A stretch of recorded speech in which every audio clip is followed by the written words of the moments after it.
नमस्कार, आप देख रहे हैं खबर 100 में हूं आपके साथ राहुल मौर्य। आइए रुख करते हैं इस वक्त की बड़ी खबरों की ओर, लेकिन उससे पहले एक नजर हेडलाइंस पर। इंदौर में दिन दहाड़े हुई डकैती की घटना, बदमाशों ने महिलाओं को बंधक बनाकर किया वारदात को अंजाम, पुलिस कर रही बदमाशों की तलाश।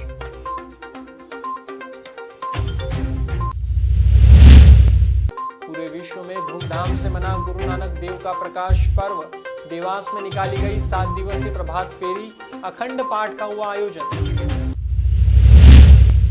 देवास में दम तोड़ता दिख रहा स्वच्छता मिशन, सड़कों पर बह रहा नालियों का गंदा पानी, बीमारियों को निमंत्रण दे रहा शहर का नगर निगम।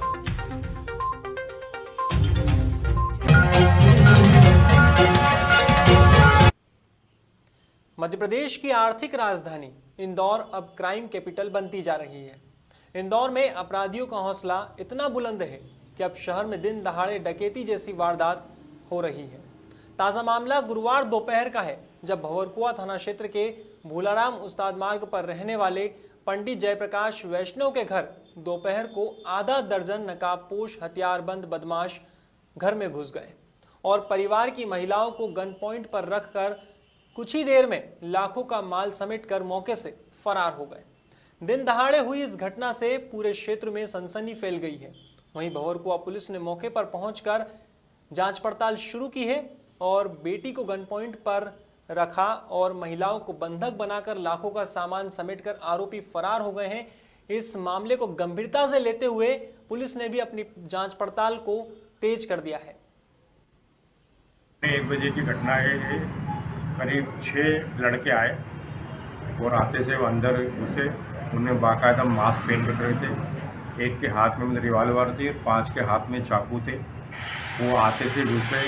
यहाँ पे दीदी जी, जिनका नाम भावना जी है, उनकी बिटिया जी श्वेता और 2 नौकरानी थी। उन्हें आते से कहा कि हमें पैसे दो। वो 9 करोड़ रुपये कहाँ रखें। उन्होंने कहा हमको तो जानकारी नहीं कौन से 9 करोड़ रुपये। तो उन्होंने दोनों को अलग अलग कमरे में थी, उनको एक कमरे में लाके मुंह पे उनकी पट्टी लगा दी और हाथ पैर बांध दिए और उन्होंने कहा कि आपको देख लीजिए, आप पूरा घर खुला पड़ा। उन्होंने पूरे घर में चेक करा, उनको पैसे नहीं मिले। फिर एक ड्राज में से उनको 1.5 लाख रुपए मिले, तो 1.5 लाख रुपए उन्होंने रख लिए। ज्वेलरी भी वो उठाने लगे तो दीदी ने कहा, उनकी बिटिया ने कहा कि भाई ये तो नकली आर्टिफिशियल है, तो ज्वेलरी यहीं छोड़ के चले गए।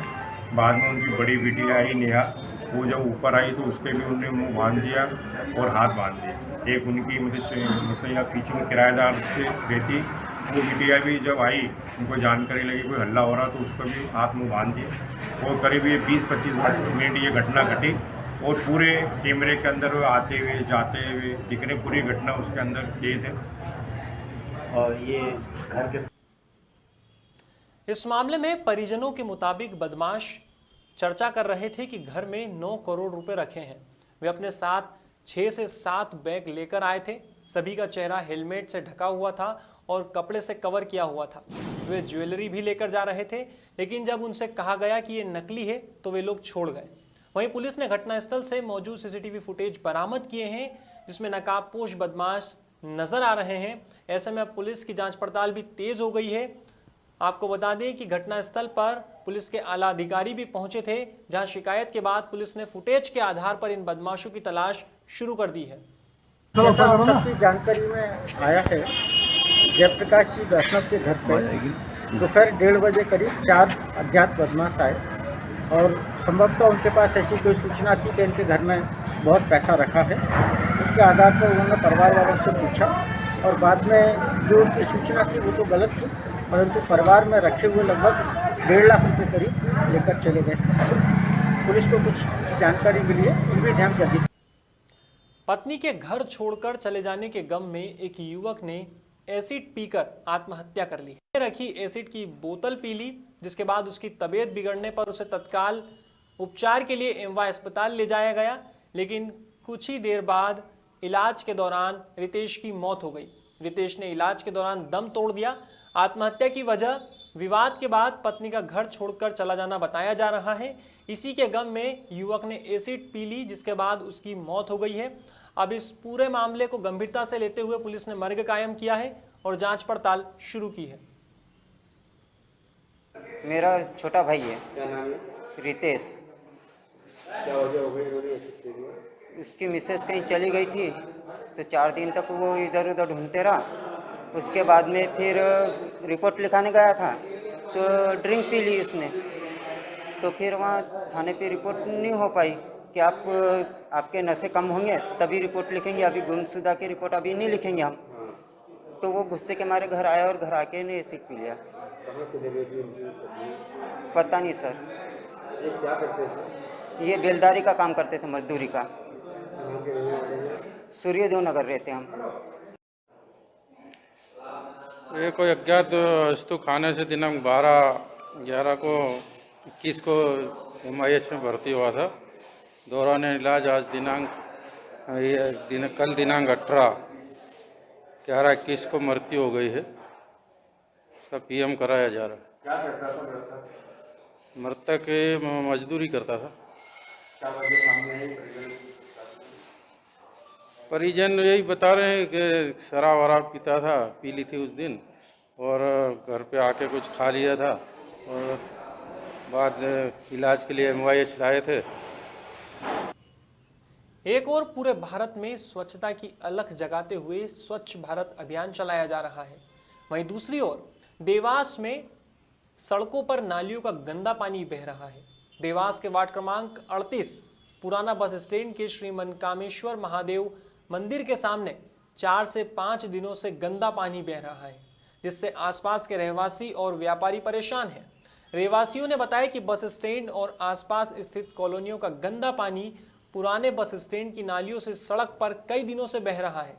पास में मंदिर और मस्जिद भी है, जहां श्रद्धालु गंदे पानी में से निकलकर धार्मिक स्थल पहुंच रहे हैं। नगर निगम के संबंधित जवाबदार इस ओर ध्यान नहीं दे रहे हैं। एक तरफ डेंगू और कोरोना जैसी गंभीर बीमारियां चल रही है, ऐसे में स्वच्छता अभियान की धज्जियां उड़ाना मानो बीमारियों को आमंत्रण देने के समान है। वार्ड 38 है, इसमें ना नाली हर बार उभरा जाती है और पानी इतना गंदा बाहर होता है। मंदिर में जितने भी दर्शनार्थी आते हैं वो गंदगी में पैर करके आते हैं। पूजा पाठ करने वाले नहा धो के आते हैं और फिर गंदे पैर लेके आते हैं, उनको भी बहुत ज़्यादा दुख होता है। और हमको भी ऐसा लगता है कि आज आए दिन नाली उभरा के और गंदगी लाती है, मंदिर के सामने गंदगी हो जाती है। वार्ड नंबर 38 ये नाली की समस्या पुराना बस स्टैंड पे मनकामनेश्वर मंदिर के सामने दरगाह मस्जिद पे पाँव जाता है गंदे, नाली साफ नहीं हो रही है मंदिर के सामने की। ये 7-8 दिन हो गए साहब, तो कोई आता ही नहीं है नाली साफ करने। कितनी बार शिकायत करी आपने? 2-3 बार करते साहब, दरोगा को इनको बोला तो सुनते ही नहीं है। आपने पार्षद को बोला हट के? पार्षद को नहीं बोला, पार्षद को नहीं बोला, दरोगा जी को इनको बोला था और मिले नहीं आज। बीते दिन मध्य प्रदेश के पूर्व मुख्यमंत्री और प्रदेश कांग्रेस अध्यक्ष कमलनाथ का 75वां जन्मदिन महू में अनोखे ढंग से मनाया गया। शहर ब्लॉक युवा कांग्रेस अध्यक्ष साकिर खान और IT सेल अध्यक्ष सचिन गुप्ता के नेतृत्व में महू के पीठ रोड पर गरीब बस्ती में जाकर बच्चों के बीच पूर्व मुख्यमंत्री कमलनाथ का जन्मदिवस मनाया गया। इस दौरान बच्चों को फल और बिस्किट का वितरण भी किया गया। प्रदेश के पूर्व मुख्यमंत्री, प्रदेश कांग्रेस अध्यक्ष एवं मध्य प्रदेश के भावी मुख्यमंत्री, इस प्रदेश की आस विश्वास माननीय कमलनाथ जी का 75वां जन्मदिन है। इसको कांग्रेस के रीति नीति के अनुरूप गरीब बस्तियों में गरीब बच्चों के बीच उनके आदर्शों के अनुसार यहाँ पर आज बच्चों के बीच में हमने कमलनाथ जी का जन्मदिन मनाया है, जिसमें सही बच्चों को बिस्किट और फल वितरित किए गए हैं। इंदौर में बदमाशों का आतंक जारी है। ताज़ा मामला तेजाजी नगर पुलिस थाने का है, जहां हथियारबंद बदमाशों ने घर में घुसकर डकैती की घटना को अंजाम दिया है और मौके से सोने चांदी के आभूषण सहित 20,000 रुपए की नकदी लेकर फरार हो गए हैं। बताया जा रहा है कि पीड़ित परिवार अपने बेटी की शादी की तैयारी करने में जुटा था। हाल ही में भंवरकुआ थाने में एक डकैती का मामला दर्ज हुआ और अब 3 इमली गोया केलोत तेजाजी में यह वारदात हुई। राधेश्याम गिरवाल के घर में रविवार रात करीब 2:30 बजे वारदात हुई। गिरवाल ने पुलिस को बताया कि वह पत्नी गौरी, बेटी बबली और बेटे रामेश्वर के साथ घर में सो रहे थे। अचानक 7 बदमाश घर में दाखिल हुए और मारपीट शुरू कर दी। फरियादी महिला गौरी का कहना है कि बदमाशों के पास दराता, डंडे और अन्य हथियार मौजूद थे। आरोपियों ने हत्या की धमकी दी और घर में रखे जेवरात और 20,000 रुपए नगद लेकर फरार हो गए। फिलहाल फरियादी की शिकायत पर पुलिस ने केस दर्ज किया है और अज्ञात आरोपियों की तलाश शुरू की है। शुरू में सर है तो वो उस दरवाजे से चोर आए थे, वो आगे का दरवाजे से चोर आए थे तो वो घुस गए सर एकदम, और एकदम दरवाजे पे घुसे थे, एकदम मेरे अंदर दराती रख दी और डंडे लेके खड़े हो गए। जैसे भी आए, जैसे में 4 जने मेरे आदमी के ऊपर खड़े हो गए तो हमको चिल्लाने ही नहीं दिया, बोलने भी नहीं दिया। अब हम बोले कैसे और कैसे चिल्लाए सर? तो एकदम है तो वो वहाँ पर सब ढूंढा टटोली करी, सब ये वो ढूंढा, सब सामान पटका इधर उधर, फिर है तो वहाँ पर कुछ नहीं मिला। तो फिर वो मेरे आदमी को खड़ा करा, बोले खड़ा हो और हमको सोना चांदी और रकम बता, ऐसे करके वो होते बोलते गए मेरे आदमी को। तो फिर वो मेरे आदमी को यहाँ पर लाया, इस दरवाजे पे लाया कर तो छोरी को बोला कि बोले बेटा दरवाज़ा खोल। तो इसके पापा ने, वो छोरी ने फिर दरवाज़ा खोला और वो अंदर घुस गए तो सब सामान ढूंढो टटोली करी, यहाँ मेरे लड़के को बिया करा और मारा भी और रकम सारी ले गए सर। फिलहाल खबरों में बस इतना ही। देश और दुनिया की तमाम खबरों के लिए देखते रहिए खबर 100, जनता की बुलंद आवाज।